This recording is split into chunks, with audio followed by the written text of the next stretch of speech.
네, 뉴질랜드가 봉쇄령 한 달 만에 코로나19 종식을 선언했습니다. 너무 성급한 게 아니냐는 우려의 목소리도 나오고 있는데요. 관련 내용을 뉴질랜드 이근택 선교사와 이야기 나눠보도록 하겠습니다. 자, 선교사님, 이번에 뉴질랜드 정부가 코로나 종식 선언을 했는데 어떤 내용이 들어 있습니까? 네, 뉴질랜드 정부는 지난 4월 27일 밤 11시 59분을 기준으로 코로나 바이러스 19 경보 4단계를 3단계로 낮추는 발표를 했습니다.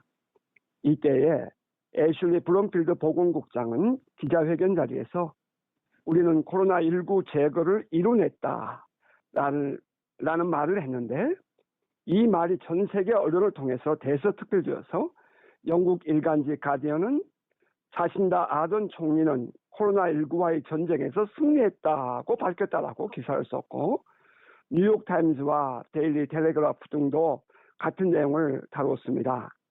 이러한 언론 보도는 많은 사람들에게 뉴질랜드는 코로나19의 위험으로부터 벗어났다는 오해를 일으킨 바가 있는데, 블룸필드 보건국장은 제거라는 단어는 적은 확진자 수를 유지하면서 감염자와 감염 경로를 일찍 파악하는 것을 말하며, 제거는 확진자가 없는 것을 의미하는 것이 아니라 코로나19 백신이 나올 때까지 그것을 없애야 한다라는 뜻이라고 말한 바가 있습니다.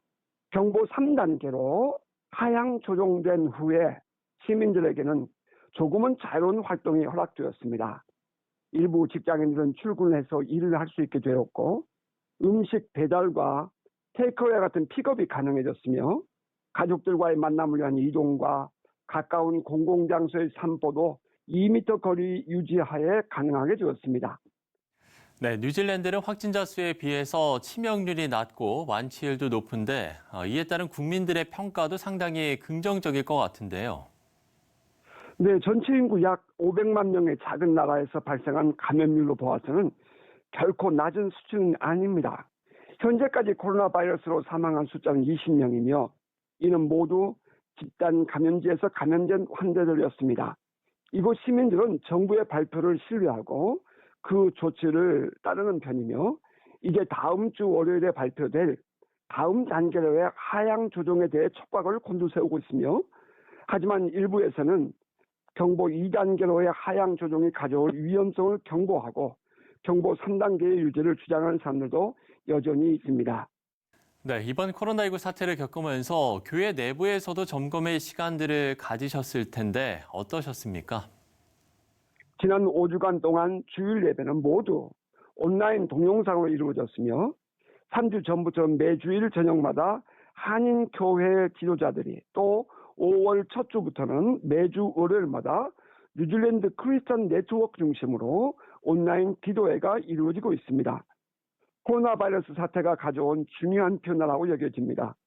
이제 우리는 심각하게 예배의 중심이 개인적으로 하나님을 향한 월십으로 바뀌어야 하고, 새로운 환경에서의 복음 전도에 대한 묵상과 기도가 필요한 때가 되었습니다.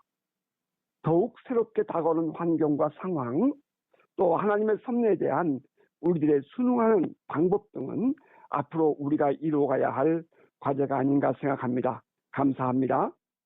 네, 코로나19로 우리에게 주어진 과제들이 많은데 올바른 방향으로 이 과제들을 해결해 나갈 수 있도록 무엇보다 말씀과 기도로 준비해야겠습니다. 뉴질랜드 이근택 선교사와 이야기 나눠봤습니다.